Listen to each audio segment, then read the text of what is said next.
Star Trek 57, M23, take 2.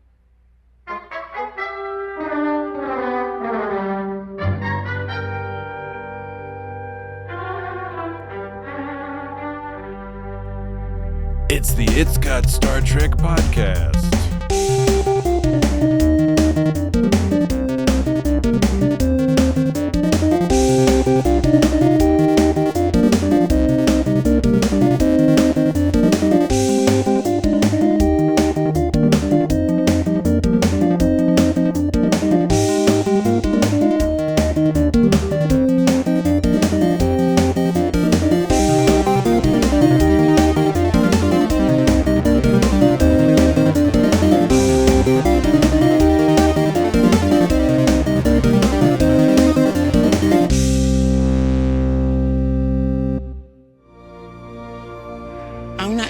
If it matters to you that who you were, who you became, and the mystery of your fate changed the life of a girl who wouldn't even know your name. So 800 years after you vanished. But that's what happened. Well, it's sort of like you theraping me. Completely changed me, my whole life. And I can never really tell you how much you mean to me. But I honor you. Wherever you are. And I hope that this message finds you well. Thank you for sharing your life with this universe. Thank you for creating an amazing son, for loving him into being his best self. Everyone should have a dad like you. If you ever want to talk, I'm here, Benjamin.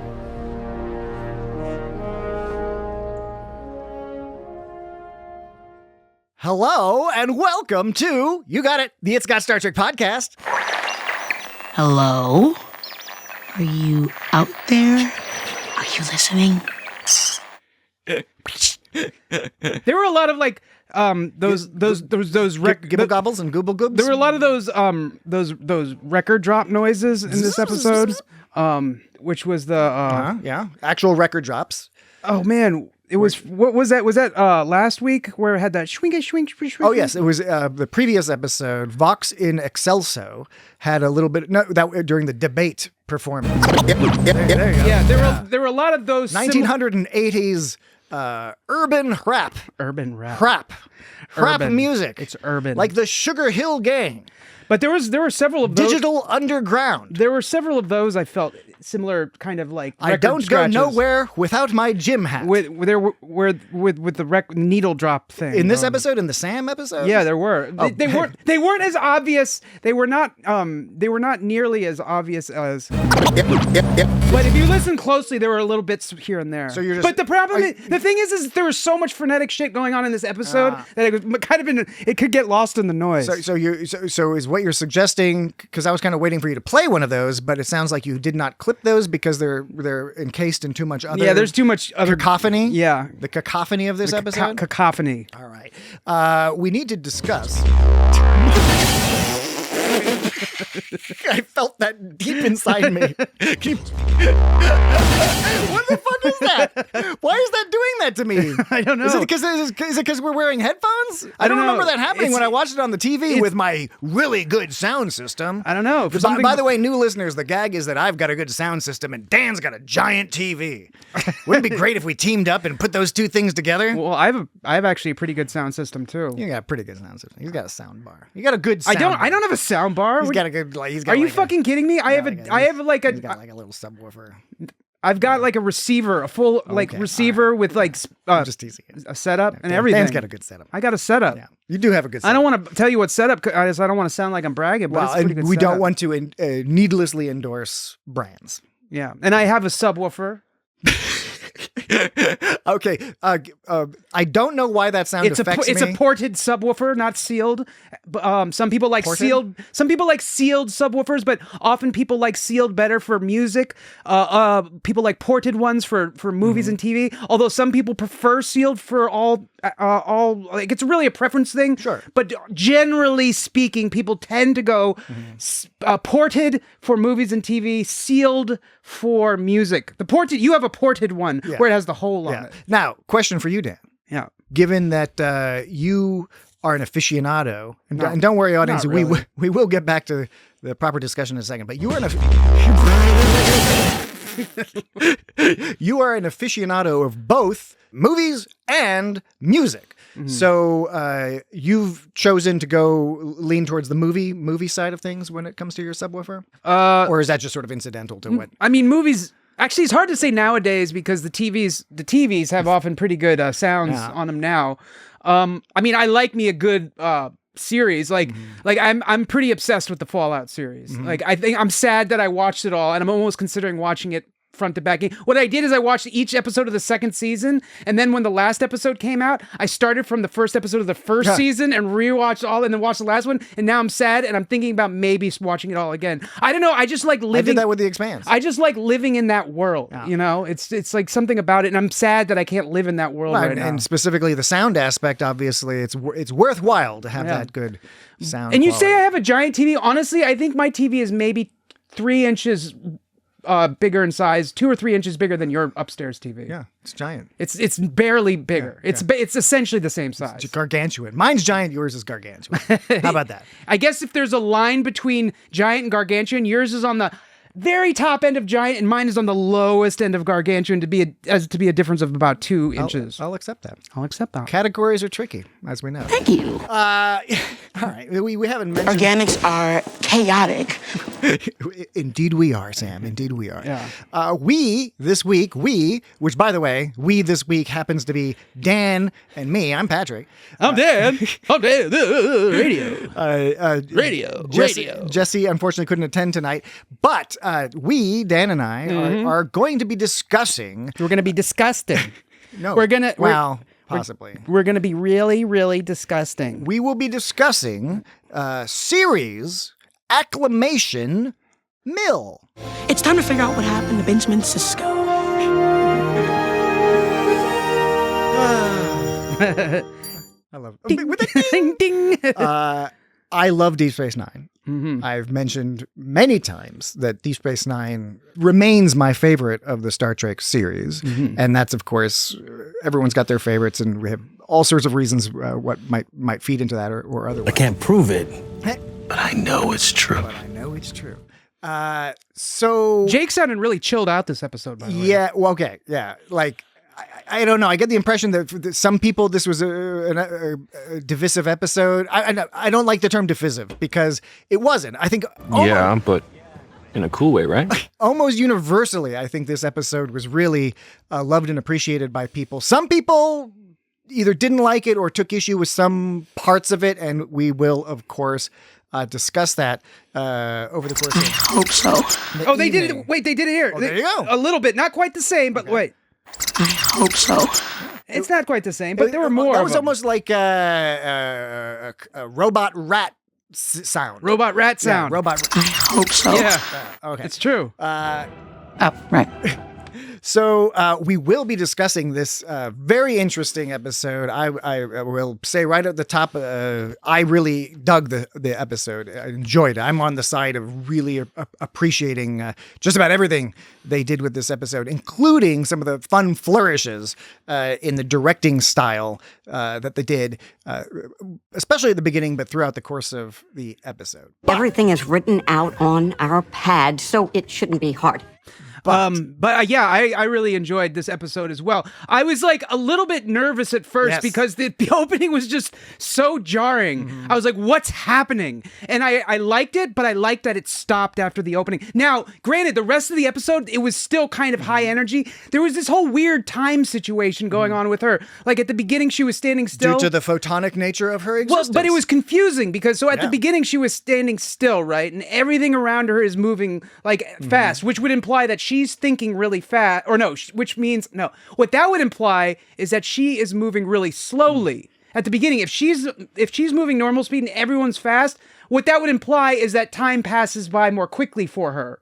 which would make sense because I guess it's kind of like a year is actually a few minutes or something like that, or a few hours. I don't know. But there was another. I'm with Janeway. My temporal mechanics. This is a variation. It's not time travel, but it's that kind of like how do different beings perceive time is fascinating, but also difficult to think. Yeah, it was confusing because and then one part, like she zapped back from talking to the makers, and it showed that countdown to how much time she had left, and it showed however many seconds were left.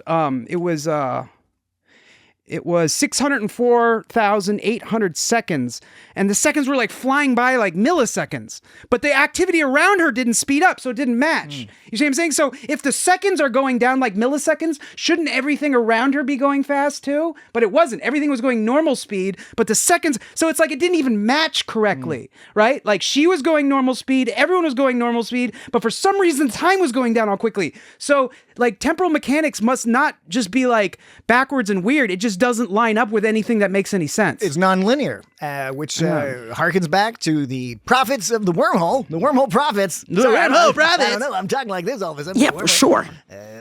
Go back to the emissary. It's not nonlinear. They were all about being nonlinear, and Ben Sisko had to teach him a thing or two about linear humanity and all that other jazz. Your paw is strong. When he told her paw was strong, like, does that officially mean that paw just kind of measures the amount of like energy something has? Is that what paw is? It's like you're detecting how much energy like emits from them. Because if she has strong paw and she's just like a photonic, that must be saying something. Do you think the writers were trying to say anything like that, or do you think they were just or was he just small talking, or do you think the writers didn't really think about it too hard? Okay, right. Like, so when it comes to Bajorans, I respect that you tried. yeah, I'm right there. I'm right there with you, Jaden, because I respect Bajorans and I respect their philosophical frameworks and beliefs and all that other stuff. I always took the paw business to be less a real thing. Yeah, and more, right. More like when you shake someone's hand, you're like, hey, how you doing? Oh, you sound, you smell like a great guy. Or, firm handshake or whatever. Maybe they're reading something. I don't know.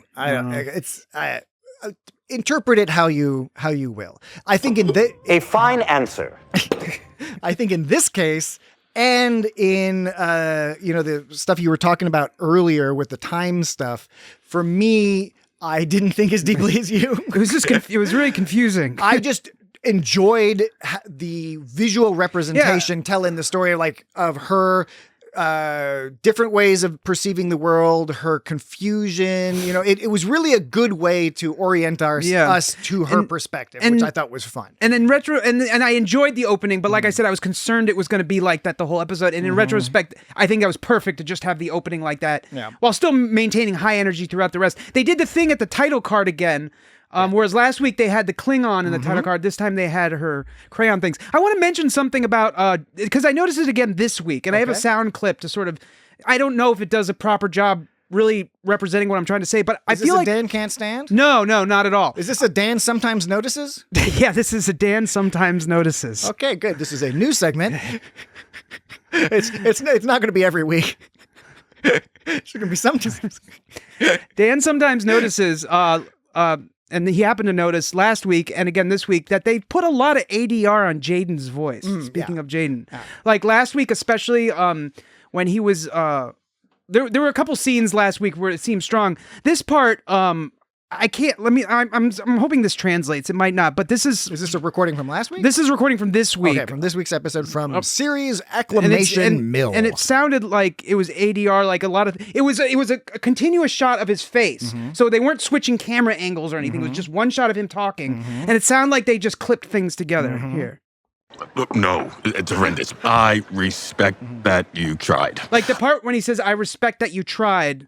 Look, no, it's horrendous. I respect that you tried. I could be wrong, but it kind of sounds like it was clipped together. It could be. It could be. There definitely. But you can definitely tell that there are. Is that vibe? His lips don't quite match up with his what he's saying as much as everybody else. Although that being said, I have noticed. I think other people have noticed. If scuttlebutt on the internet is anything to go by, that there's a lot of ADR in this series. Yeah, but And I feel like to him, to me, it could be. seems to be. I agree with you. It's more noticeable. I could be imagining it, but maybe it's because his voice is so different from everyone else's. I'm putting something where it isn't. But to me, it seems like his doesn't quite match. I think it's more noticeable. One reason it may be is another thing that we didn't discuss last week, was that he tends to, Jaden talks with a relatively slow and deliberate cadence, but when he gets passionate, last week in particular, especially in the debate, he starts talking faster and faster and faster. And I was thinking that maybe that slower speech that is his normal speech is a little harder to match up or easier for us to catch up, especially with the way they audio encode things these days, because they do definitely encode things a little differently than back in the day where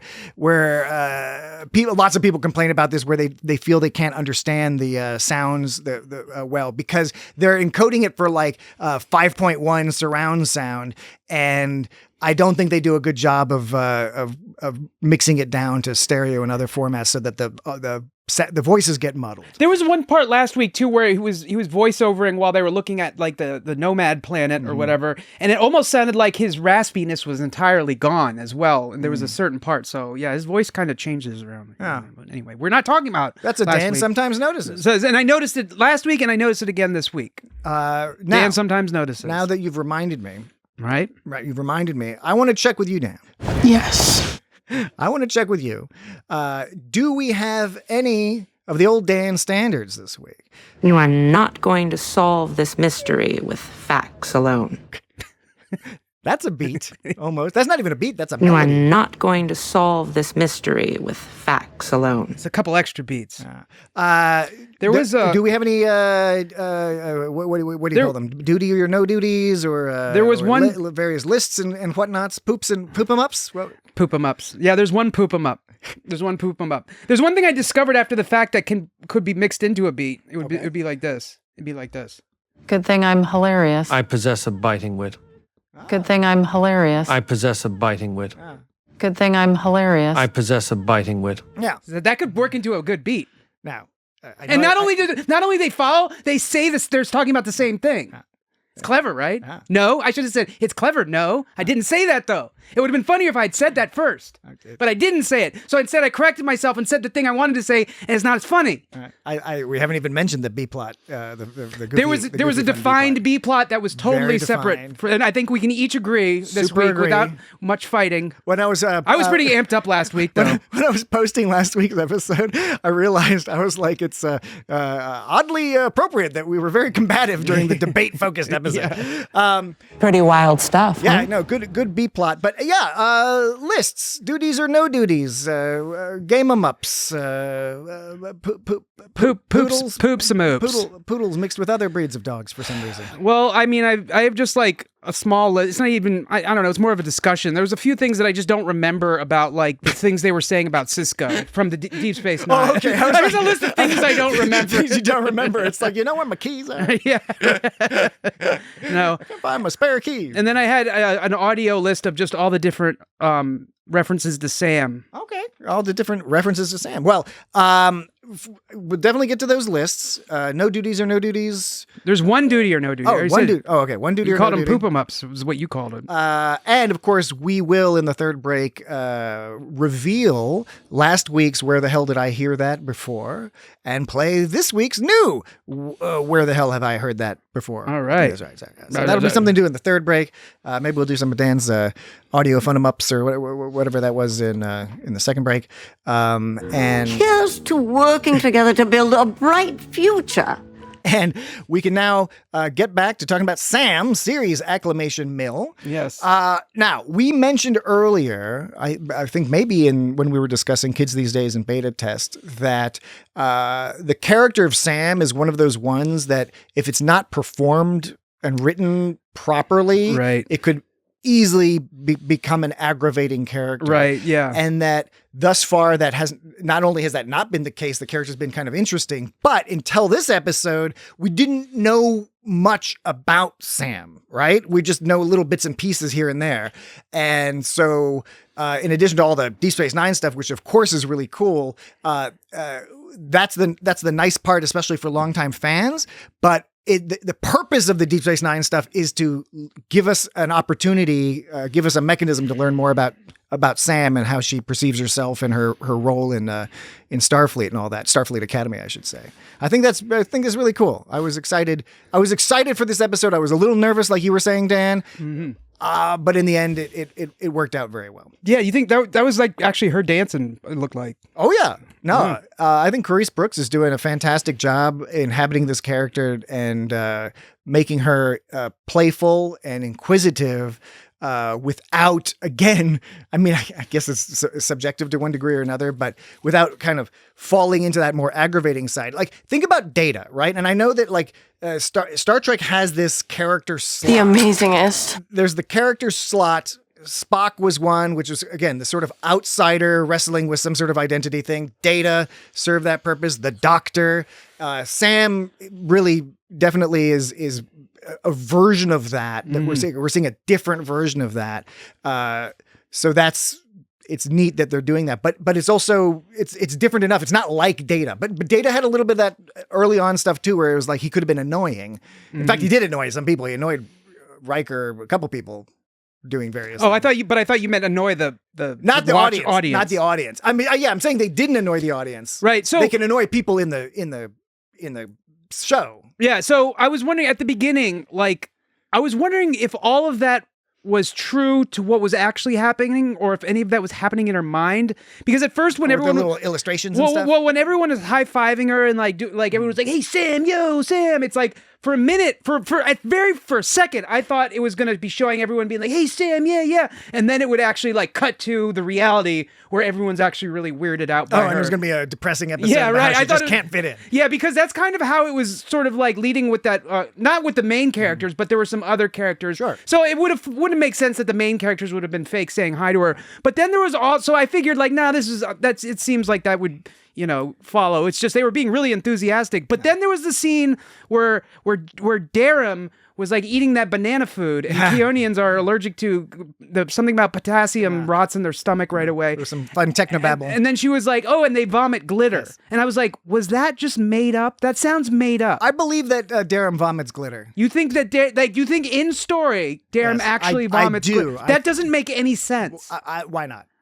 Why? You talked about how pretty he was when he was in fish form last week. So that makes sense. What do you mean? Well, I'm just saying he's like a fish. He's a fish monster creature. Maybe they. But why glitter? Because it's why not glitter? Why can't they digest food into some scaly business? Because it's like fishy scaly business. It's just because glitter, when she said glitter, I was thinking like literal glitter that you get. And they show him vomiting, and it's like hilarious floating glitter. Like little pieces of shiny paper that you cut up and throw everywhere. Sure. Why would some random species happen to vomit the same thing we throw at parties? Because the universe is a glorious and wondrous place. No. Okay, there's a difference between having special abilities as an alien to like withstand certain pressures and that kind of magic, but then there's also just like, oh, well, this person, can like, you blow into their nose and their butt plays a kazoo, it's like, or it's like you stretch their leg and it's like a trombone slide, Or remember that planet where like Kirk and Spock went and then there was like these Puritan guys and then the Kirk and Spock had to break Satan out of jail. Okay. And then Kirk did magic against the Puritans. I would buy that even more than just randomly having someone glitter. It's like the thing we throw at parties is this shit that this species from far away happens to throw up. Now, are you saying that it's the same material, or are you saying it's fish scales that happens to look like glitter? Okay. I'm saying two things. It just seems kind of absurd to me. Here's how I took that. And what I enjoyed about that was that they were playing with the form. And I enjoy when Star Trek plays with the form. Strange New Worlds has done it a lot recently, but it goes all the way back in time. They've done it from time to time. So they're playing with how they're presenting the information. It's artistic in the sense that they're conveying to us information that it does not have to be 100% realistic, but it quickly gets the message to us. Like that scene you were talking about with her getting all those high fives and stuff. Yeah, I mean, that was cool. I love that because it's very swiftly conveys to us a lot of information about how things are going for her and how she is Yes. feeling accepted, Yeah, etc. I don't have a problem with I that. understand. I'm just saying, like the glitter thing to me, I took that as, yes, there's a version of that, but we are seeing kind of a subjective / artistic, not necessarily even Sam's impersonation, but the flavor of her interpretation of the events that That's she's what seeing. but that's the whole original point I was making is like what we're seeing out of her eyes is not the literal reality in the show's reality, I should say. Okay, but here's the thing. So I'm saying But it's being filtered through her eye, yes, through her but, lens. But That's what I was originally saying. But this is what the nuance here for me is that she stated outright they vomit glitter, and so what I am prepared, Dan, you look at me. What I am prepared to concede. I do not answer to you. I am prepared to concede that perhaps both things can be true to a degree in that they quote unquote vomit glitter, as in when Durham vomits, it's not chunky sloppy stuff, and it is sort of glittery type stuff. I also will concede though, but perhaps it is not so colorfully and comically vividly glittery as we were presented during this initial thing. But that you may call it, you might, when he starts puking up, it's not going to be like splat, splat, blah, blah, oh my gosh. And then like in Goonies, when Chunk does the fake vomit and then everyone starts vomiting for real and then he starts vomiting for real. Like, I don't think it's that going to, I get it. like he's an alien and he pukes weird. Like I'm totally cool with him puking something weird that could be called glitter in terms of just reaching for something to categorize the strange alien vomit. You don't do well with ambiguity, do you? I also thought it was funny that he was, because we all know the person who will eat the thing that they're not supposed to eat, even though they know they're going to throw up. I believe that what you just said is essentially my original point. Then we're in agreement. Because I was saying, like, sure, I would believe that something he vomits is colorful and weird. But, like, as it appeared on the screen to look literally like glitter that you throw at parties, I was thinking that is focused through her lens. Much like I was thinking at first all the high fives and all the craziness was a little bit focused through her own interpretation of events, which, while not a lie, were maybe like, you know, It's like her truth. It was through her prism of what she sees. She so didn't it's get not 10 high fives all at once, but the feeling is conveyed by that. That's what you're saying. right, and so that's kind of what I was getting from the opening is that a lot of this stuff was like, you know, like through her eyes, you know, basically, and it wasn't the exact way that most people might agree on a reality. In fact, her reality is vastly different in a lot of ways than I think a lot of other people's realities. I mean, the fact that she can have like a full conversation with these light strings in less than a second and then zip back, you know. And Well, that's part of the fun of learning about. that's part of the fun of being photonic is you can do shit at speed of Well, light. yeah. Well, look, if you're listening to this podcast, very good chance you're a Star Trek fan.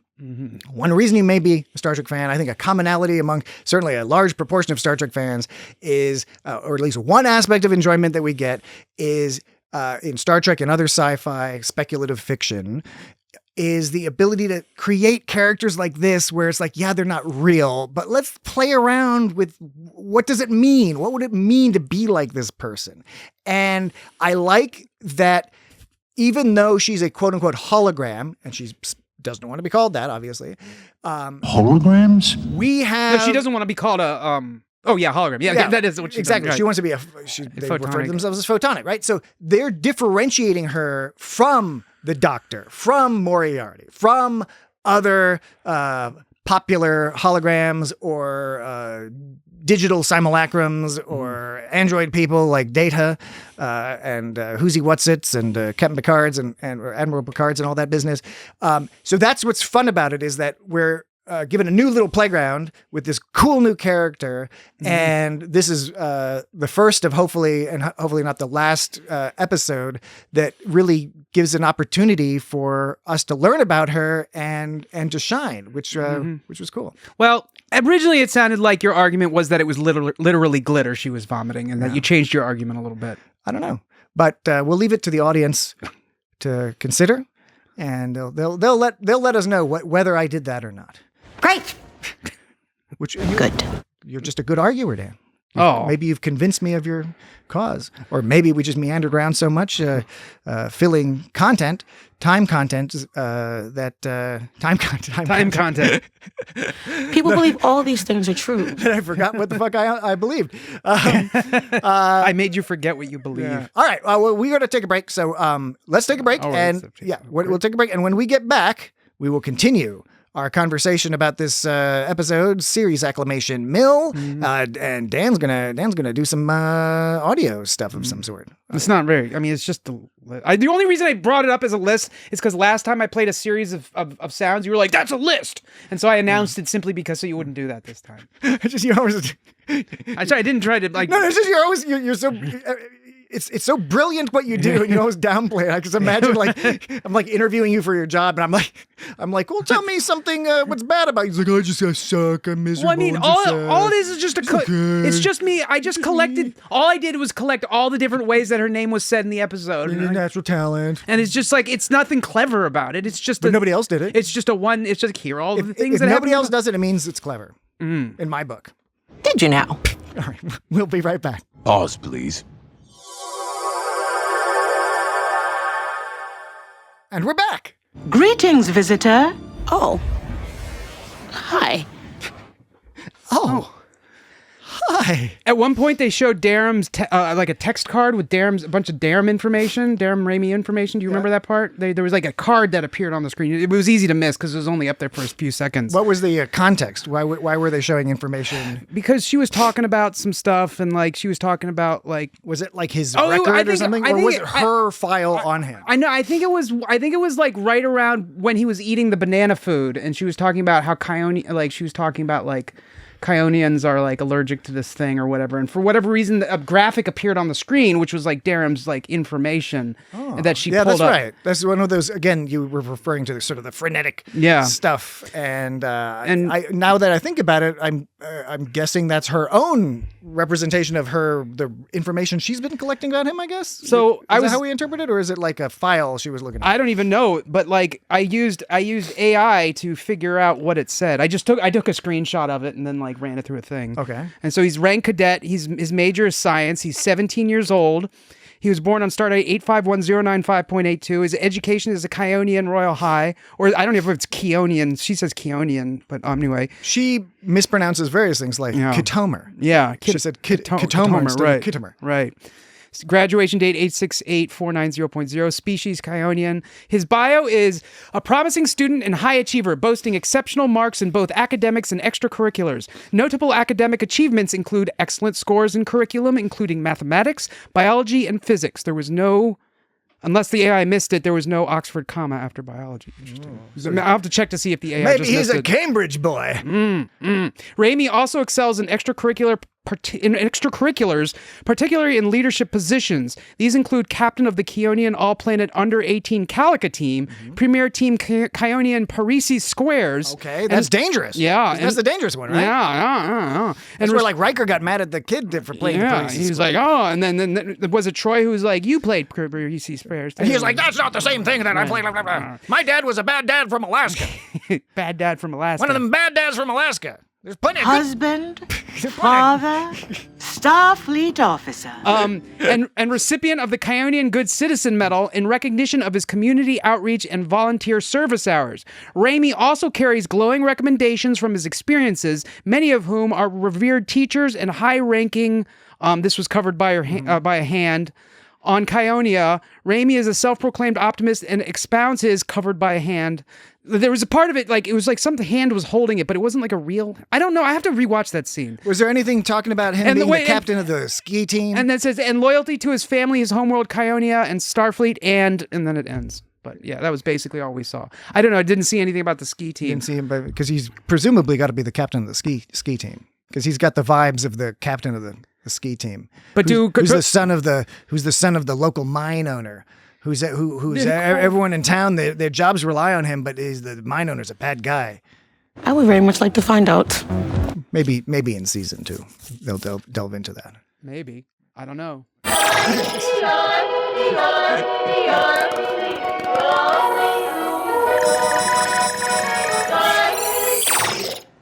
That was some real yodeling. That was some real yodeling for real. Yeah. All right. Before we get too much further, we did receive a voicemail from Tarek. From our very old friend, Tarek, and he's not aged. He's in approximately the same age as both Dan and I, because he's a contemporary of ours. We went to school. I don't get it. With Tarek. Oh, you get it, Dan. I don't get it. We always love to hear from Tarek. So take it away. Hey guys, it's Tarek. Just wanted to chime in on the wonderful Sam episode that we got from Starfleet Academy. I've been looking forward to this ever since I saw the first previews of it, the hints of it. And I kind of hoped something like this would happen when I saw that Tanya Newsom had joined the writing staff for Starfleet Academy. I know that she has a great love of DS9, as we see in this episode. Mm-hmm. The surprise appearances in it, the reveal of the character she plays, everything amazing. I know you'll do this at the beginning, so I don't want to spoil anything for anyone else, but I hope you guys enjoyed it as much as I do. It was fucking awesome. I love this show so much. It's probably the second best first season behind Lower Decks, but ahead of Strange New Worlds, I think, of the recent ones. I can't wait to see more and hear your guys' reaction to it. As usual, keep up the good work. You guys are awesome. Even you, Dan, if you're a million times wrong most of the time. Thanks, guys. Thanks, Agamus. Tarek, of course, is teasing Dan. Yeah. Dan is frequently correct. Even though I'm frequently also incorrect. No, not at all. I'm sure, like, during those arguments last week, everyone was like, Dan's so stupid. He's arguing so vehemently for something he's so stupid about. Now, I'm not admitting I'm wrong. I'm just saying that everyone else probably thought I was wrong. But just because everyone thinks I'm wrong doesn't mean I'm wrong. I like watching you gotta work through these scenarios in real time. Like, you can think that everyone thinks you're wrong, but still think you're right? Is that an admission of wrongness? Not at all, Dan. Not at all. You may do whatever it is you'd like to do. It's part of the freedom of the podcast format. Okay, let's do it. Say whatever shit you want to say is great. I was saying off internet, pre-recording. Yeah, not for public consumption. When Tarek on the Bluesky said that he was going to leave an expletive laden voicemail. Yes, I assumed he meant that he hated the episode. I was like, but no, it was the other kind of expletive laden. Well, no, but it's always great to hear from Tarek. So. Absolutely, and Tarek, I agree with you, and I agree with you about the season thus far. Of course, we'll see. There's a few episodes left, but these short 10-episode seasons obviously doesn't give us as much to go on as old style, gold, silver era, whatever you want to call it, Star Trek's. However, I would agree that they've really been firing on all cylinders. So when he said it was behind Lower Decks for first season, but ahead of Starfleet, Strange New Worlds for first season? That was his ranking. Yeah. My ranking would probably be similar. I know that everyone else's mileage will vary. A lot of people, I think, thought that Lower Decks took a little while to get for them to get fully on board with it. For me, I liked it from the beginning, but I also agree that the first couple episodes, they were kind of finding their way a little bit and then, settled into it. It's similar to this season, right? The tone of the beginning of Kids These Days was understandable in retrospect in terms of setting up everything, but it was also very different from the rest of the show, which has been a great combination of humor and adventure and pathos and teen angst, which gives us the opportunity to take some things seriously that we might not otherwise, but that's fun. It's fun to explore some of those ideas. And it really hits on those messages of hope in Star Trek because they're rebuilding. And I think it was even in the first or second episode, they were basically saying we didn't have time to learn about diplomacy and basically we didn't have time to learn about inclusion and things like that because we were just trying to live. Yes. So it was all defense, which is not a happy place to be. And now they're just reaching the point where they can start to truly rebuild in a way that looks towards, connection rather than protection, Absolutely. It's all about working together, solving problems, and they're demonstrating that in each of these episodes in different ways, right? Teamwork, individual growth, interpreting cultures appropriately to better communicate with people, and all of that together. All that's good, old-fashioned, awesome Star Trek stuff. Yeah, teamwork makes the dream work. Well stated. Speaking Genesis Live. Live. You love that name. You love to think it's silly. It's very on the nose. Real quick, I want to mention we haven't heard from freaking Frasier for a while. Oh yeah, hey Frasier, you out there? We haven't heard from you in a while. Hey buddy, where you gone, pal? Hey buddy. Hey, buddy. Hey buddy. Hey, buddy. And also new. Your Dax. Write in, send us voicemails. Tell us hi. We like communicating with people and interacting with people. It's fun. Okay. So Sam. So Sam's whole mission is she has to we get some more details here. It's fucked up because her whole job is to succeed perfectly at this job that nobody's ever tried before. It was. Be advised. If you fail in your mission to understand organics, you will be of no use to us. You will return to Cask, and all contact with organics will cease. Forever. Forever.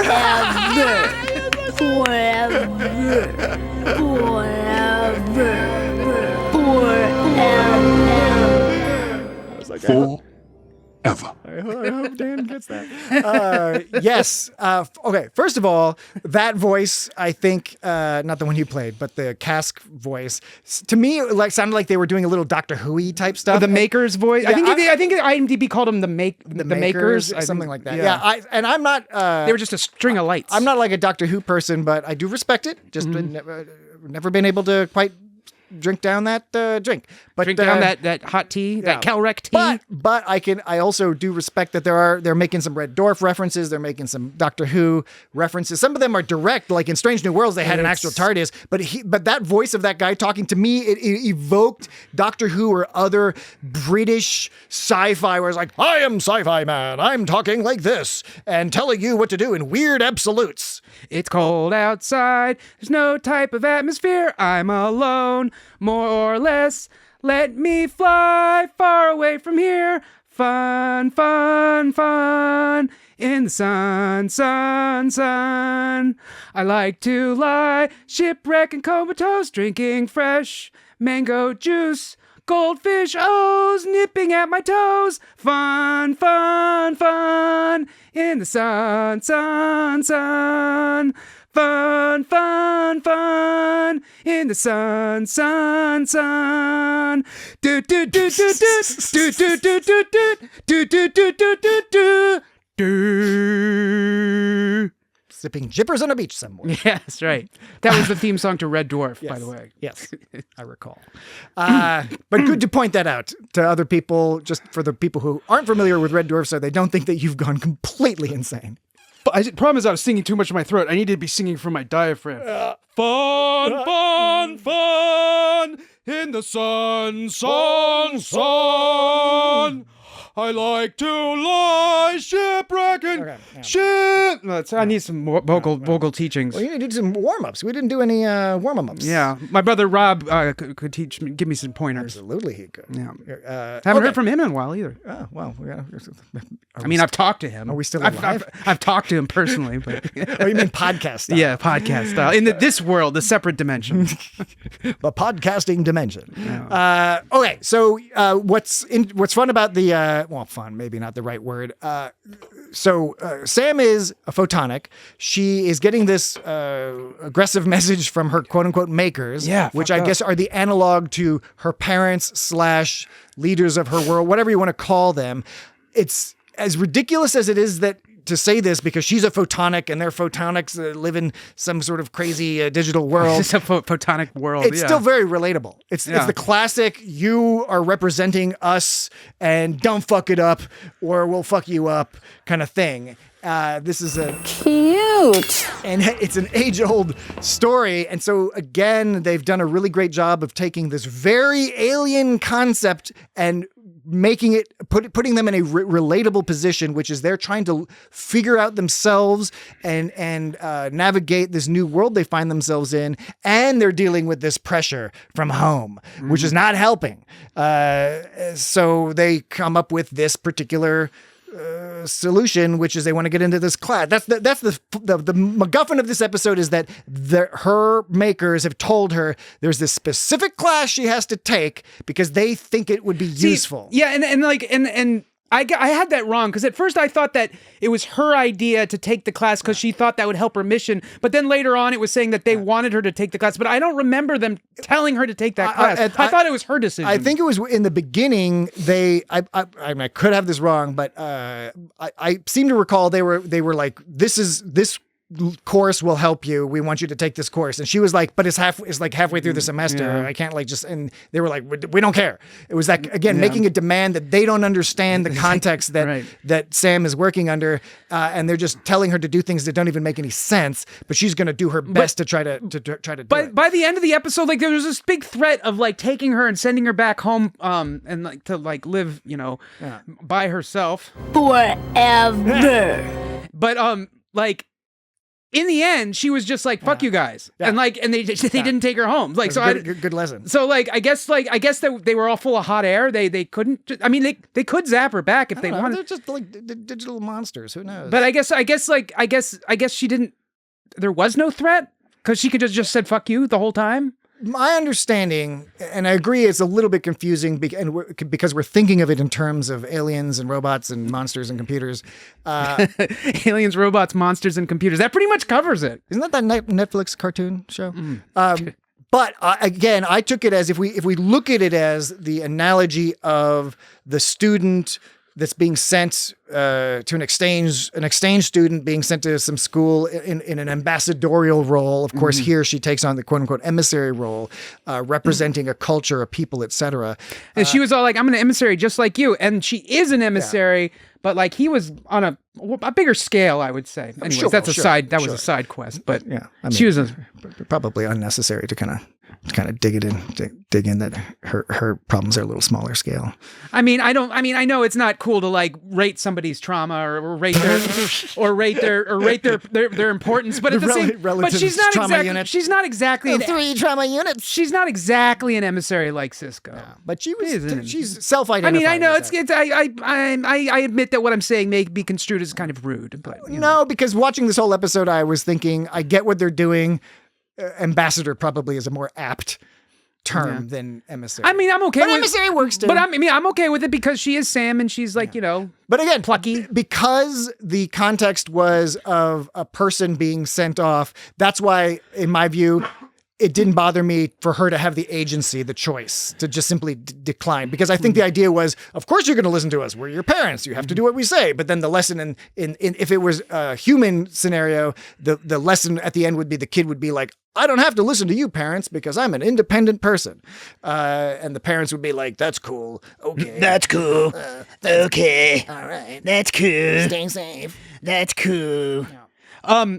Well, on something sort of related to that, I was going to say, they had some questions that they wanted to answer in relation to what they wanted to know about organics. They listed 6 of them.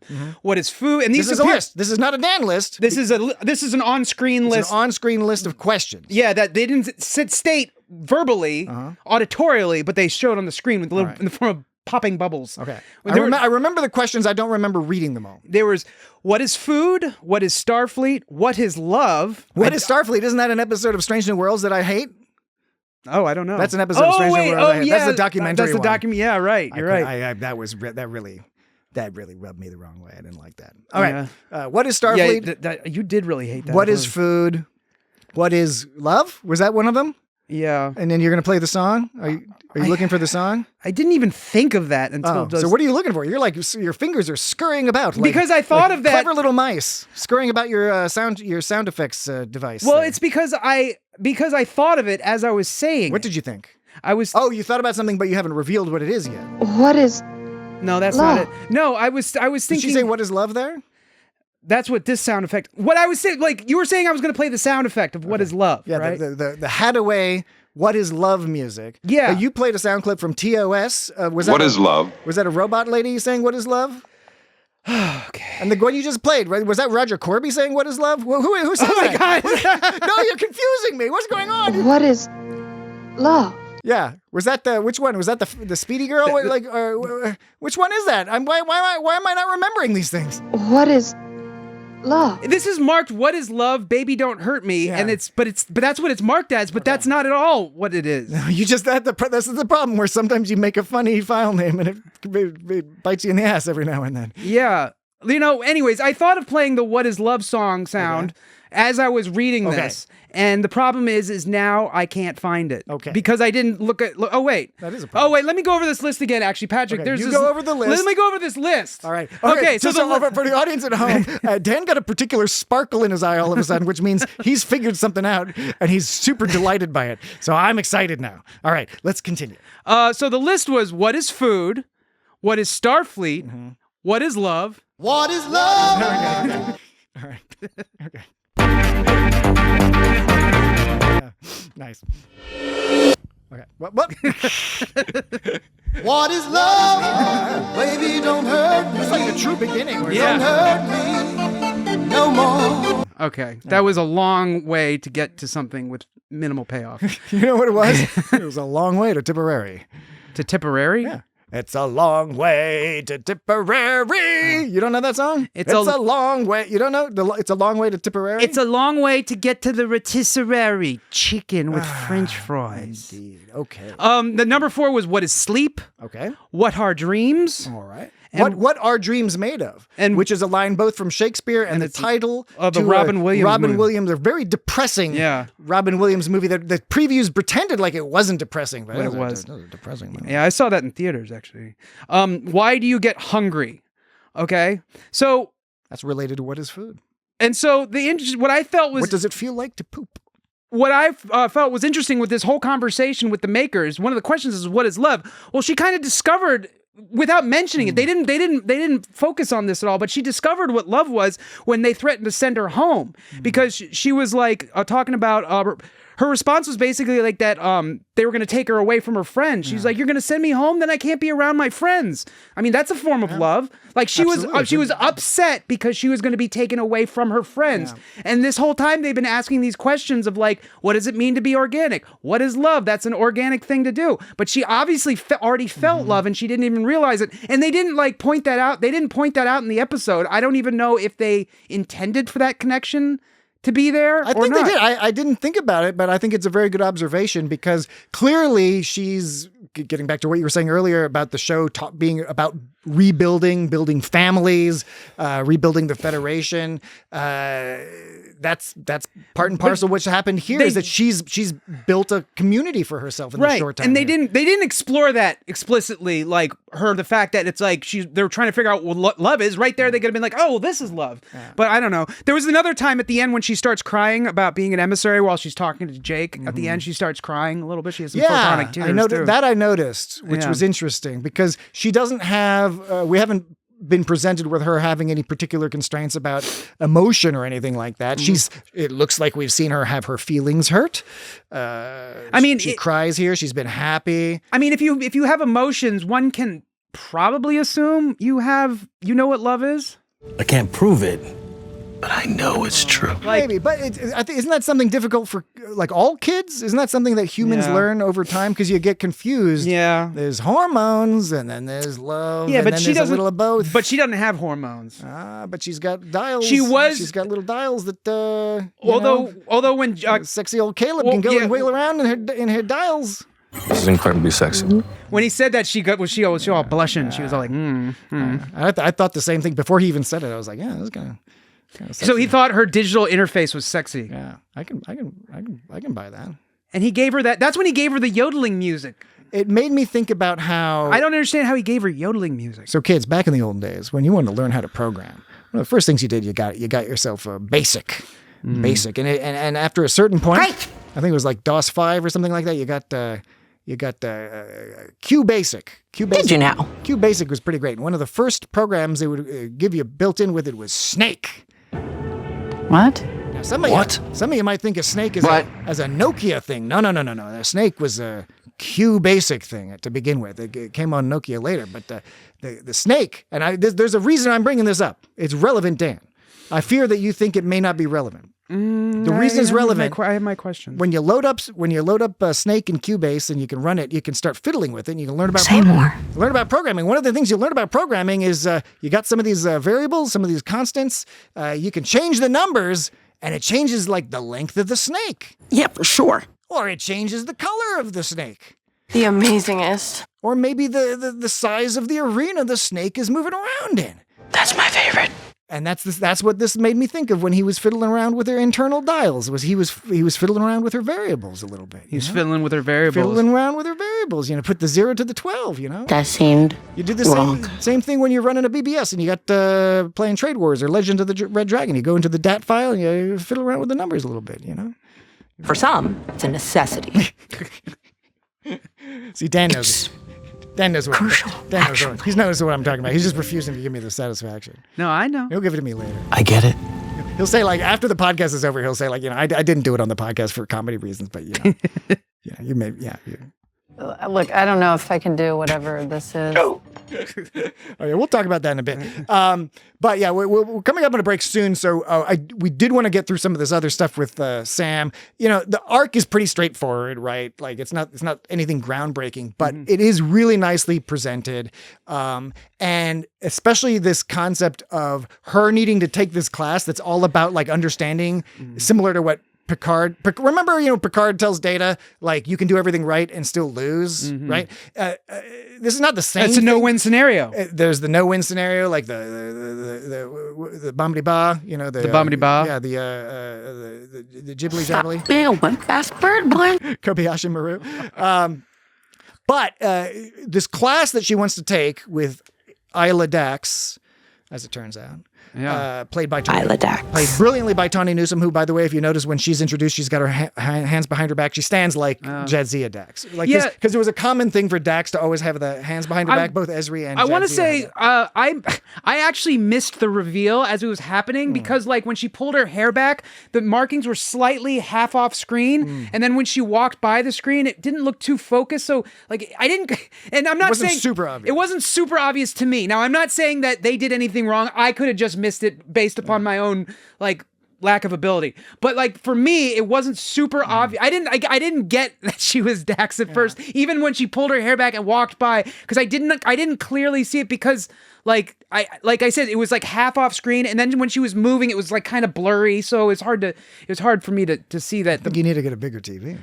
Yeah, maybe. She's got a worm in her belly. But then when I saw it a second time, I was like, oh, okay. So I think it should have been more centered instead of half off screen when she revealed it. But this class that Isla Dax teaches is in part about your Dax. Understanding, or at least that's what we get through the episode, is about understanding that there's not always a specific or correct answer to things, right? Or that it's all about, I forget what the name of it was, but it was learning to live with uncertainty or something like that, which is an important thing for people to learn to deal with. And in the case of this episode, clearly the photonics are presented as being very binary, obnoxiously so, aggressively so. So it's important for Sam to learn this lesson. It's probably one of the most important things that she can bring back to her people is this kind of, there's not necessarily a specific answer to some of the questions like you cited earlier that they want to answer.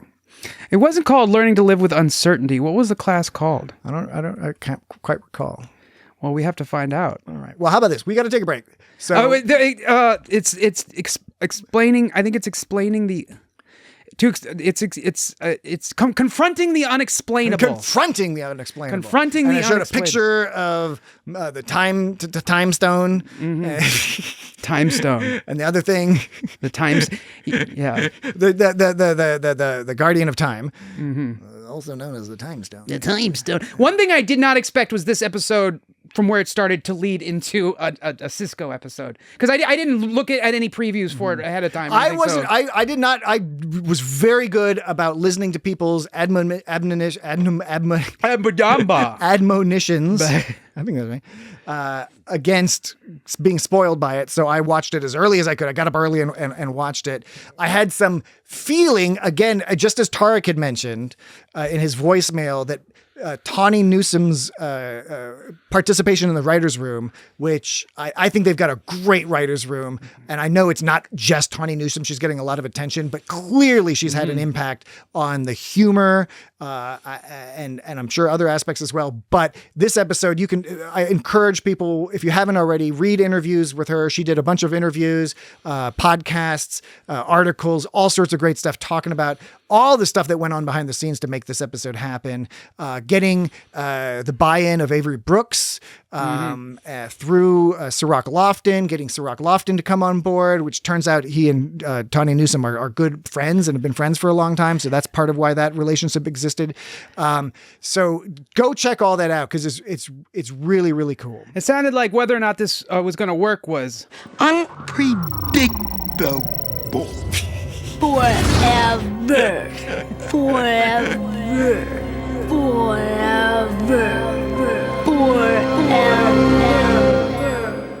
Well, I kind of forced that in there. We don't want this.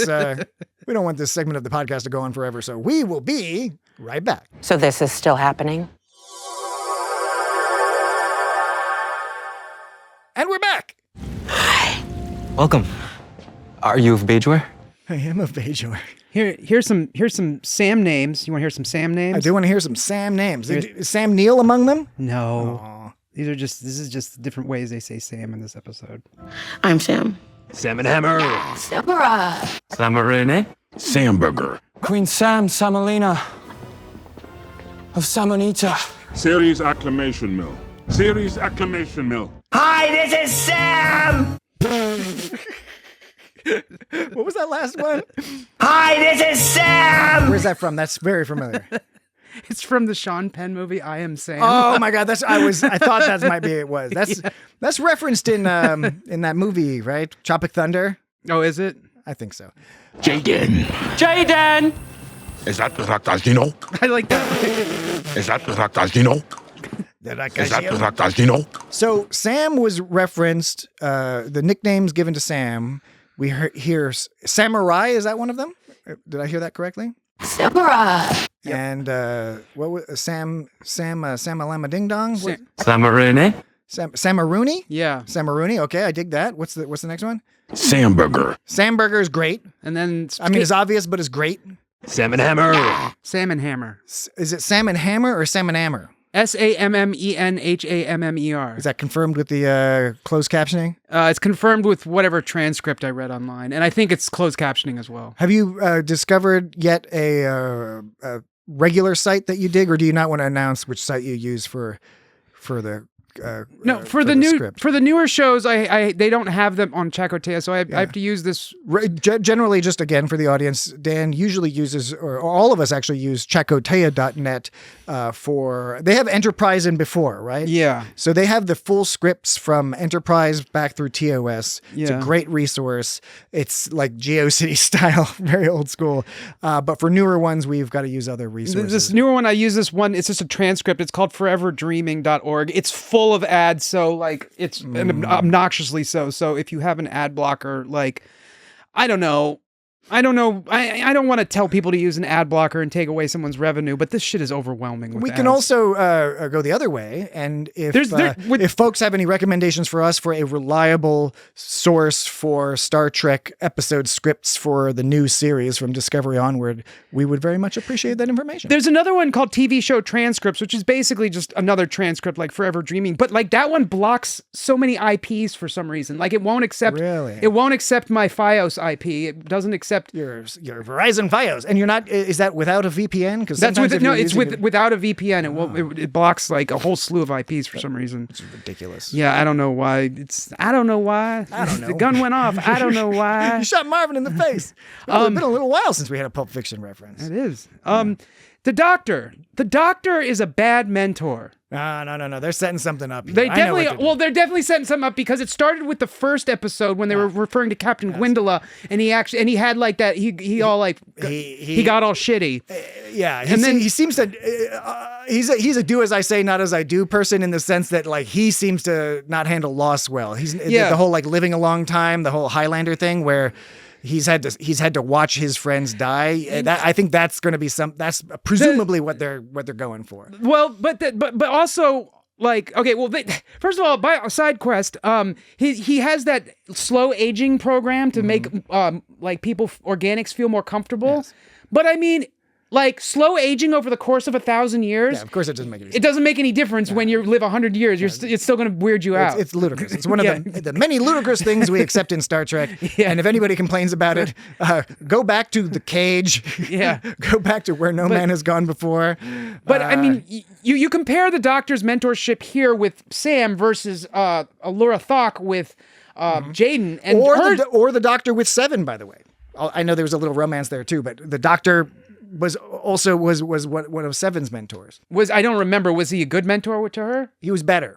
Well, so what I'm saying though is in this series, close together, Laura Thok with Jaden was like, that was great mentorship. His was super shitty. And I know they're building up for something, obviously, but it's like, she was giving all this great advice and stuff like that. And he was just like, sort of being like, I'm disappointed with you. And she's like, well, how do you get over loss? You just move on. You just move on. It's not a big deal. What the fuck's wrong with you? And it's just like...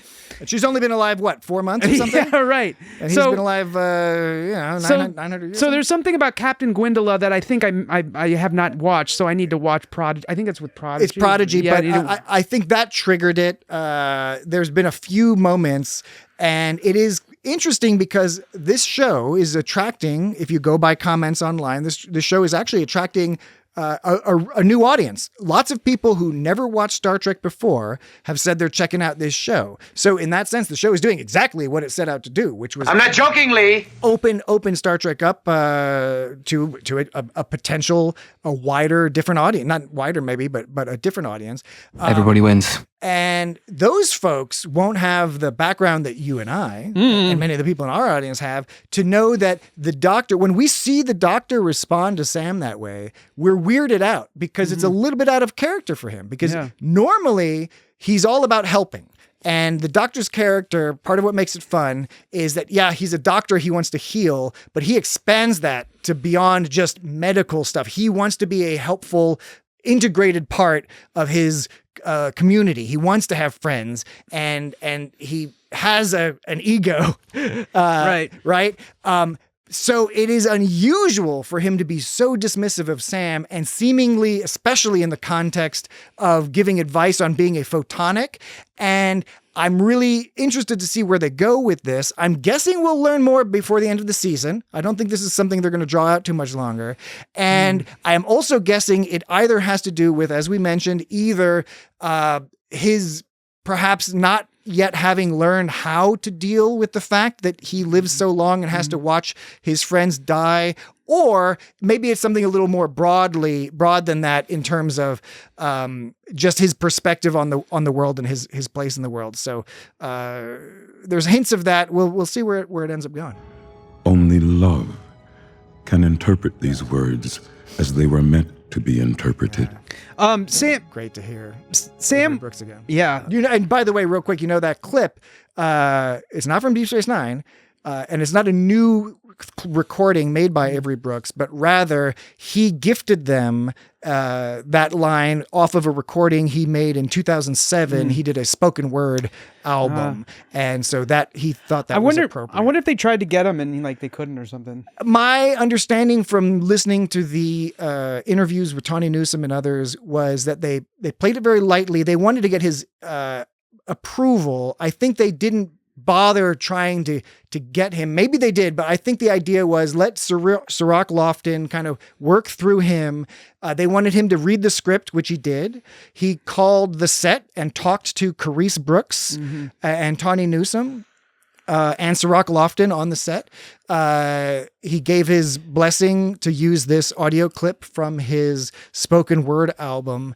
I think they got more than they initially expected that they would get from him, because he's been retired from acting for 20 years. Oh, okay. And so, it was not expected to be in the cards. I think people were actually quite surprised that they got as much out of them as they did. He chose and was chosen all at once. And I think I don't know if you noticed this, because I didn't notice this the first time watching it. I had to have it pointed out online, and then you can notice this.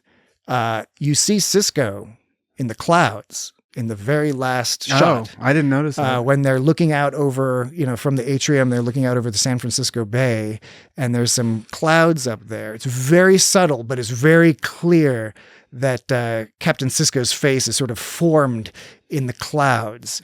And I thought that was it was a nice touch, but it was also a good resolution to what I think is one of the biggest problems some people have with this episode, which was that Avery Brooks was not happy with the end of Deep Space Nine being Sisko leaving his family, essentially, to go live in the Celestial Temple with the old prophets.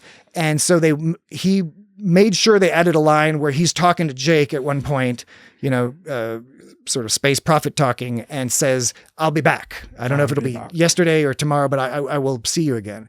And so some people didn't like that this episode suggests that Sisko never came back. I didn't interpret it that way. I interpreted all the stuff that Jake was saying was still, it was ambiguous, but I think you got the impression that Jake was like, no, I got to feel touched by my father again. And then by having Sisko in the sky, I think that really was like, that dude's still out and about. And in the meantime, Caleb and them, they can have their little fun debating. Caleb was all like, he's dead. He went in the fire caves, or, all that stuff. The episode left everything ambiguous, which was the message of the class that Sam was taking, right? Like how do you confront the unknown and the unknowable? So that's, like, we as the audience are going along with her. And so I think that's probably if I had to guess, maybe Avery Brooks appreciated that about the way the script was structured. That's intense and cool. It was intense and cool. And Cirroc Lofton is awesome. Yeah, it's funny that she was trying to solve the mystery for that is presented in a class called Confronting the Unexplainable. And she's like, if you answer that, you can teach the class, because the class is basically over. And before I forget, because I'm old and I'm going to forget, and I think it is probably one of the most important things we have to mention during this entire discussion, and my notes are a shambles this week. It was great to see Cirroc Lofton back as Jake. Yeah, it was. It was even greater. He seemed really mature. It was even greater that he was wearing like Jake style, awesome, crazy Jake clothes. I've always been a fan of Jake's fashion. I know some people think it's ridiculous and crazy. If I had the balls to do it, I would dress like fucking Jake Sisko with those crazy 90s like patterns like you'd see on the Arsenio Hall show or something. Like, is that Ractagino? Ractagino, extra sweet, macabre bread, no crust. No crust. Chief O'Brien. I was jumping back. You were talking about how the doctor, and then I'm going to jump forward again back to here. But you do have to do where the hell have I heard that before? Yeah, you were saying. But I want to hear your jump backs and your jump forwards. So you're talking about the doctor crisscross. The doctor has ego, and he does. But at one point in the episode, they say, Sam says, a little background. Organics created my species a long time ago, but only saw us as servants. Not good. After they left, my makers became sentient. So I'm kind of interested to know when they left, because apparently it was before the doctor was around. We don't have any details. Or maybe they were just an independently separate group of... Because the doctor refers to himself as a hologram, and she's like, we prefer photonics, which is interesting that he's referring to himself. So it almost feels like they were made independent of each other, which somehow. Would make sense. I mean, and again, another thing they're doing, which the 32nd century setting helps this, but also I think it's just a conscious effort to kind of go back a little bit to definitely TOS, a little bit TNG vibe of, just invent some new aliens, right? Kionians, new aliens. Genesis Lithe, I think she might be part human, but she's also part new alien, right? It's not... Genesis. They're not limiting us to only the Cardassians and the Klingons. He's a Keonian. We still get to play around with those. That's awesome. But now there's some like new alien shit, and the photonics, some new alien shit. On jump forward back, we're on the subject of Sisko. Jump forward back to what we were, to the future. Sisko, there was that short list I had of things I just don't really remember from DS9. One of them, they said that Sisko was created by the prophets. Yes. Is that a fact? That his mother was both human and prophet, and even Jake says that without the prophets, his dad doesn't exist, and neither does Jake. Yes. That was like actually 3 points in one. But basically, I don't remember the part where it was actually confirmed that he was created by prophets. It's been so long since I've seen it that I forgot. That's all 7th season stuff where Cisco learns that. I mean, I remember the ending. I just don't remember that it was confirmed 100%. Yeah. Although, again, part of the brilliance of Deep Space Nine was they played around in ambiguities, right? Right. Like, That's what I felt. I felt there was still some ambiguity. Are the wormhole creatures aliens or are they gods? Right. Like the Bajoran Sea. There was a major theme of the show and that was continued in this episode. Right. But it was fairly explicit in the show that the wormhole aliens or prophets, whatever you want to call them, created in some fashion, in some slightly biblical fashion. Sarah, I believe was her name, which was Cisco's mother. I remember Cisco Senior made a baby with her and then she disappeared. I mean, I remember that whole crazy wormhole scene at the end. I remember. It's just like some of those details I forgot. I also don't remember the part where they told him that if he married Cassidy, he would know nothing but sorrow. That was actually a really great part of the show where he was getting, things were moving along with Cassidy. Cassidy Yates was a member of the Maquis, or at least helped the Maquis in another great episode of Deep Space Nine, which is the greatest series ever for a variety of reasons. But yes, things were going well with her. And then at one point, the wormhole aliens were like, yo, just FYI, what the fuck are you doing? Because you got... Like if you do this, like things are going to go real bad for you. And he's like, I get to make the choice. And he does stay with Cassidy, but then it means, I think the suggestion is that his fate might have been different if he hadn't gone with Cassidy. But in the end, he still wins the day, but doing it his way. And I didn't mean for that to rhyme. I apologize.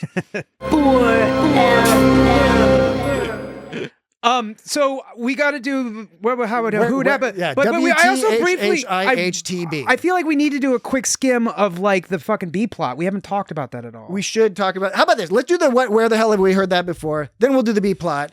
And you know what, Dan? Jesse's not here. He's not going to scold us. We can do whatever the fuck we want. Yeah, he's not going to. Jesse's not going to be like, you guys can't do that. I've got so many rules. He's not going to ball his fists together and start kicking Dan under the table. Okay. So where the hell have I heard that before? Our game that's taken off across the nation and why is everybody so squiggly? Around the world, everyone loves it. We play a clip from somewhere in the Star Trek franchise, an audio clip, and you, the audience at home, get to guess where that clip is from. So we made them a little easier for a bit. Last week I said I wanted to get back to making them a little bit trickier. Just to add a little challenge in there. I should have known better. I was a fool to trust any of you. But we did have a winner. We did have a winner last week. But let me play the sound, and then I'll ask Dan if he knows where it's from. I'm beginning to understand. You're going to make all of our interactions as uncomfortable as possible. And we'll see who won this week. Here we go.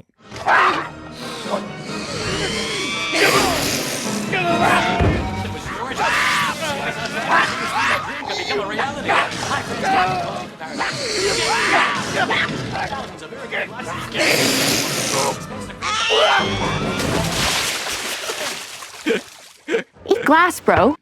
Eat glass. Is that a phrase? I've never heard that phrase. Yeah, same. Well, this is the worst insult I think you can give someone. What you feel is irrelevant. That's pretty fucked up to say to someone. What you feel is irrelevant. Yeah, that's fucked up. It is fucked up. Yeah. I mean, I heard them say that. But you're right. When I took it out of context in its isolation, I was like, "That's fucked up." Even more so if you go with, again, my interpretation, these are effectively her parents, right? Yeah. I think we're supposed to understand these are the overbearing parents. Yeah, man, that's fucked up. It's like what you want doesn't matter. All these people have fucked up parent situations. Really.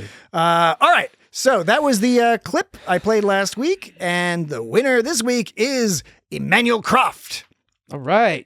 Emmanuel Croft. Go Emmanuel Croft. He emailed in at feedback@itsgotstartrek.com to say, I believe that sound is Kirk fighting. Wait, I wanted to give Dan, do you have any guess as to what it is?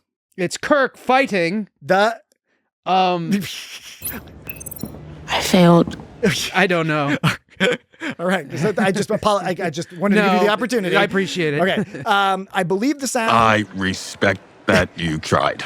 I believe that sound is Kirk fighting the three-boobed cat lady on Nimbus 3. The cat lady is from the planet James Brownius 3. What ridiculous people you all are. In the Feel-Good Nebula. I'll add, what he's referring to is in Star Trek V, The Final Frontier. There's a scene in the bar. Oh, that's where he kicks the dude's genital knees. No, that's Star Trek VI. Oh, yeah. In the prison. Yeah, you're right. You're right. This is on Nimbus 3 in Star Trek V, which is like the peace planet where they're all sharing the whatever, and everyone's all lame and drunk and everything. And he gets attacked by a three-breasted cat woman, and it's a ridiculous scene. It's hilarious. He goes on to say, Emmanuel goes on to say, also from a few weeks ago, you asked why Klingon sometimes isn't translated by the Universal Translator. Scuttlebutt is that Klingon have multiple languages. New Klingonese, which is translated, and Old Klingonese, which isn't, so that when Work says patach, he's using Old Klingon for swearing. So that's a good headcanon. What? What? What? Although probably true for many languages. Obviously, an ongoing discussion among Star Trek fans is why the Universal Translator is really good at not translating languages when you want to emphasize something. But I do like that. This is not for you to determine. I do like that. Now, Dan, you might appreciate this. Emmanuel concludes his email by saying, additionally, in regards to Magic the Gathering and the ping versus ding debate, keep in mind that Raphael is lawful cool, but neutral rude. So there you go. That was intense. That's a reference to like five or six different things. But nobody gets it right. It's crude. Well, okay. Thank you very much, Emmanuel, for sending in that correct guess. Thanks, Agamus! You win the prize of our respect. Forever. All right, so I'm going to play the clip for next week. And now all the rest of you have an opportunity to write in feedback at itsgotstartrek.com with your guesses, or send us something on social media at It's Got Star Trek on all the major social medias. DM us and let us know your guess. Give us as much information as you can. The more information, the better, so that we know, episode, movie, character, whatever. That makes it fun. Okay, so I'm going to play this twice. So here's the first time. You ready, Dan? Ready. Okay.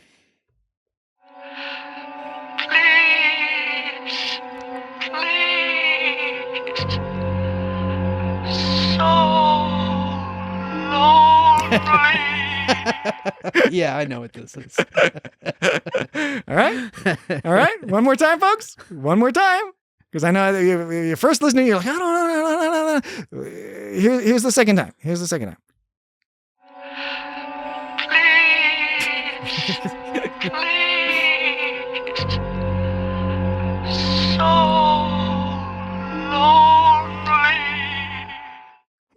That's awful. Yeah, what an upsetting television program. It's disgusting. Please advise.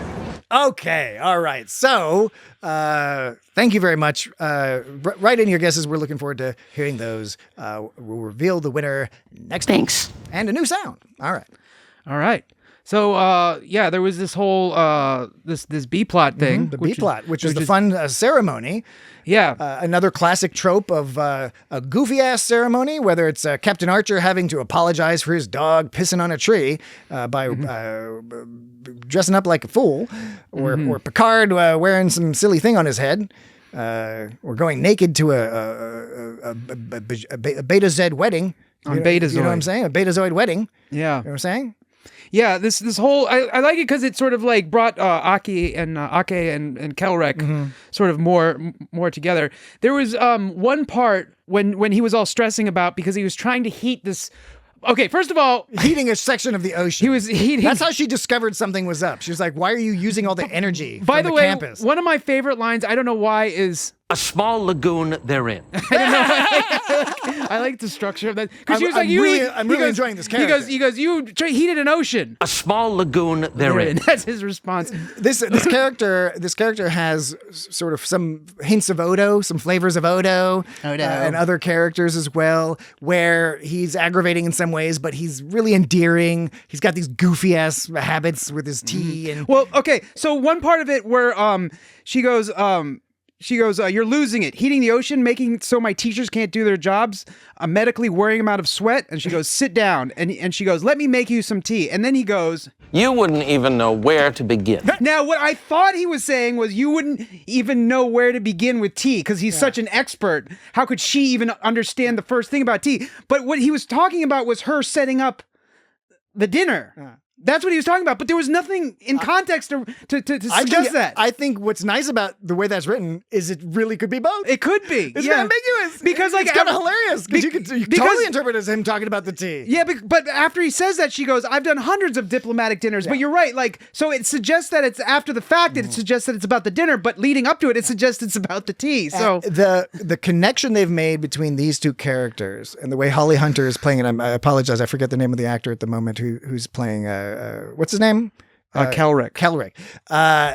It's great. They have excellent chemistry. And I'm not saying necessarily romantically or anything like that, but just the way they play off each other. They seem like they could be good pals. Yeah, but it's also the kind of, again, it could be very cliched, but it's not. Raul Baneja. They're just doing such a nice job. I was speaking his name. Raul Baneja. Yeah. And then of course you bring in Tig Notaro, you bring in the doctor, they've got such great chess pieces, and that's what makes for a great Star Trek show. That's what makes TNG or Deep Space Nine or whatever, where you have all these pieces you can put around in different scenarios, and in some scenarios that piece is a badass, in some scenarios it's a goofy comedy, in some scenarios it's tragic. A request from the gift pig.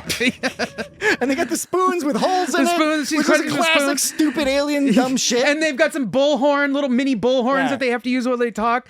And the doctor's just loving it. Yeah, the doctor's all like, you can't laugh. This is so serious. And then there's the whole...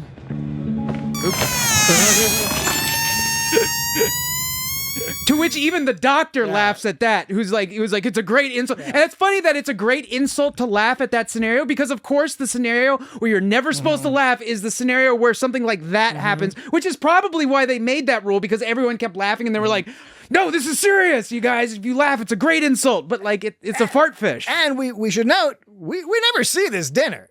Right? Yeah, right. Because we never even meet the person he's meeting. Because we don't need to. It's unimportant. The important thing is the interactions between these characters, getting to know each other, learning more about each other, understanding each other better, and amusing us along the way. Yeah, so it was, Kelrick was like, he was really looking really stressed the whole time, even though it was a rehearsal. So Ake was playing Chancellor Amal, the doctor was the Komita Sage. Reno plays the part of the Secrets Garden and the Sacred Gift Pig. Yeah. And it was just funny, the sort of like, you have like the interaction of Kelrick and Ake, you know, their thing, but then you have like the supporting characters of Reno and Doctor, who are the kind of the perfect foil for each other, you know, or she was the foil for him, actually. Yeah. She didn't give a fuck about anything. Well, he's super enthusiastic. She doesn't want to be there. Yeah. Could be cliched, but it works. But her perfect dry humor in that situation is amazing. And then they had what were the different things they had to do? The music playing, interpretive dance, open-hearted salute. The way he was playing that flute, I couldn't tell if Kelrick was supposed to have been practicing that weird flute thing, or if this was the first time he played it. Because the way he presented it, everyone was like, "Oh, it sounded great." Yeah. They were complimenting it in a way where they were. He wanted to sound good, but if he picked up that flute for the first time, obviously he's not going to sound good. So I'm guessing he had just picked it up for this dinner, and of course it sucked badly. But he was able to laugh at himself about it later. Well, and that's what makes that character good, is that they don't present him as having his stick so far up his ass that he can't ultimately. He does loosen up, right? Mm-hmm. In each of these episodes, he loosens up, right? In the Vitus Fluxamark, Vitus Reflux. Snicus, Vitus. He's a kind of an aggressive piece of shit for a lot of it, but at the end he gives up. He's like, and he gives honor to Captain Ake and says that she's the best in the game. And it's a similar thing here when he finally cracks that little giggle. Yeah, when he's able to laugh at himself, that's when he laughs. Exactly. But it was also interesting because he was upset because he felt like Ake abandoned them. So you could tell like he did. He There was a motivation. It wasn't out of nowhere. He wasn't just a jackass asshole. But he had a reason for that. But it shows that, like, whether or not he just doesn't like the idea of people leaving Starfleet in general, I don't think it was that. I think he likes her. Yeah. And he was, like, upset that he felt like a friend of his or a colleague who he thought was cool abandoned him. He felt abandoned by her. Not just that she abandoned Starfleet, that she abandoned him, because I don't think he would have been that upset with just anybody leaving. Actually, I don't take it that they had a prior. No, I don't think they have any prior. I don't think they have any. I do think but I like your interpretation. I don't think they have any romantic thing. No. I don't mean romantic. I'm saying I don't know that they ever knew each other before this. That wasn't the impression I got. Really? I did get the impression, going off of what you're saying, that he didn't like it in terms of, you are a great captain and you took your piece off the board when we needed you. Yeah. I think that was his perspective. That might be more accurate. And that was why he was offended by her leaving. That's why he said, you abandoned us. He wouldn't care if it was some nobody who did it, but because it was her and she had her long life. What was that? Was that a horse fart? That was the noise Reno made after Kelrick says... The city of Reno, Nevada made that noise? No. Oh. He goes... I possess a biting wit. I didn't catch that. That's really funny. I did like that line when he said, like, I possess a biting wit, because that was Good thing I'm hilarious. There was one part where she corrected. She goes, he says some shit, and she goes, double negative. I didn't know that a double negative was something to be admonished for. Well, it depends on what you mean the meaning to be. Well, I mean, if you mean the meaning to be, as long as it means what you're meaning to say. But I think maybe she was implying that he wasn't meaning it, and he was doing a double negative to actually, be emphasizing negative as opposed to a negating negative. Actually, it was a triple negative. He says, you not keeping your word doesn't mean I wouldn't. You not keeping your word doesn't mean I wouldn't keep mine. Yeah.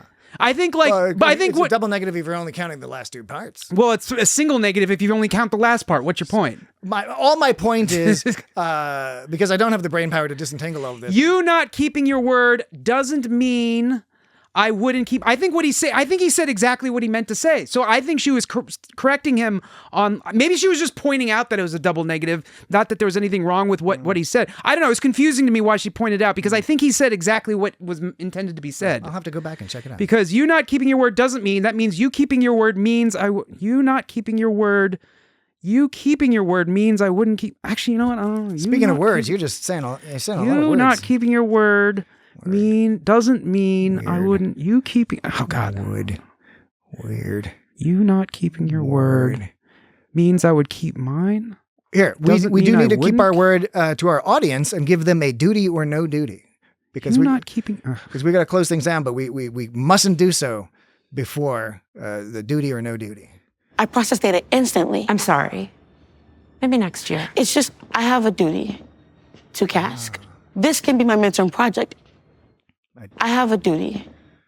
I have a duty. I have a duty. I have a duty. Unless you ask a Bajorn.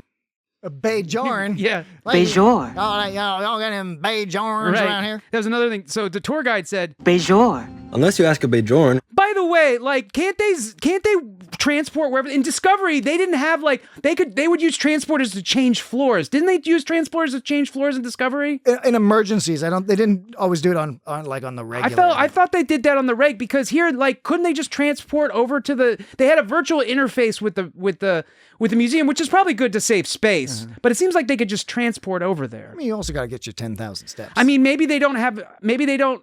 Was Discovery post-burn, all of it? Yeah. So I just thought I remember Discovery, they used the transporter everywhere like, even to change floors they used transporter, I thought. I'd have to rewatch. That was that movie that won the Oscar a few years ago with Michelle Yeoh. The transporting everything everywhere all at once. Oh, no, that's not what it is. I'm just saying, I thought they were more liberal with transporter usage in Discovery than they were here, because here they have an elevator, here they have virtual interfaces instead of going to the... Anyway. They even got some stairs. I have a duty. I vote for duty. I think it's a definite duty. It's a duty. It's a max duty. For Dan, it's a definite duty. For Patrick, it's a regular old. It's a duty. It's a duty. Okay. It's a super duty. All right. The Cisco was created by the prophets to be their emissary to the people of Bajor. Bajor. Unless you ask a Bajorn. Bajoran. All right. Anything else? Any remaining sound clips to play? Any listicles? Any bits or bobs? Oh, well, we can't. It's not a full episode of Starfleet Academy without great jackets, guys. Kyle. Oh, Kyle. Yeah, Kyle's great. They're all like, Bavi was like, fuck you. And then Zolo was like, fuck you. And he's like, great jackets, guys. And then the look Zolo gives him is like, what the fuck? I mean, and what was great because it wasn't just anger, it was like anger and a little bit of confusion. Yeah. Like, what are you talking about? Well, and then Darren was like, because Jaden was dancing with Kyle, and Darren was like, at the bar. He didn't even talk about the bar fight. Yeah, he was like, you've had too much, you're slumming it. I think Darren was a little jealous. I think so too. I think that's what was going on there. I mean, I can understand. And I thought that bartender was really tolerant of the fact that Sam was laying on the bar at one point. In any bar that I've gone to, whenever somebody starts nodding off, that's when the bouncer or bartender comes over and be like, "You guys gotta get moving." Yeah. You know? I wonder if it's different for like holograms. Holograms? Holograms. Photonics.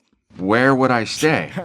Okay. It's just a crazy idea. All right. Evidence! Okay, let's do it! This is irrelevant. All right, everyone go back and watch all of Deep Space Nine before next week, just for fun.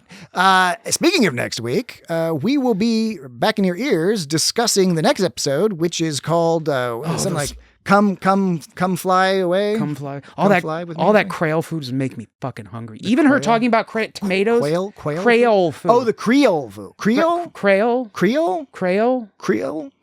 Cajun? Creole. Cajun. It's the kind where it's got the guy with the big pot, and he's using a paddle, like a canoe paddle that's been broken in half as a stirrer. Even when Professor Isla Dax was talking about tomatoes, it made me think of like cooked tomatoes and stew, which normally I don't really care that much about cooked tomatoes and stew, but for some reason it was making me hungry then. It was something about the whole fucking thing. Using the oar to stir, and he's just like, put in more onions. I think what onions. Yeah, I know who you're talking about. I think what it was is that normally Star Trek food looks like fluorescent and weird, and this looked like cubes and shit. And this looked like real food, and made me think of like delicious stews. Onions. Put in more onions. Maybe that's where Adam Sandler got like all his voices from. All his voices. Shampoo is better. All right. Next week we'll talk about whatever that episode's. Come fly something. No. No. We will Believe talk to me, you. not a fatal error. You can go to our website. It's gotstartrek.com. Social media. It's Got Star Trek. All that jazz. YouTube, etc., etc., etc. Talk to you next week. Bye bye. Step away, fish stick. He's dead.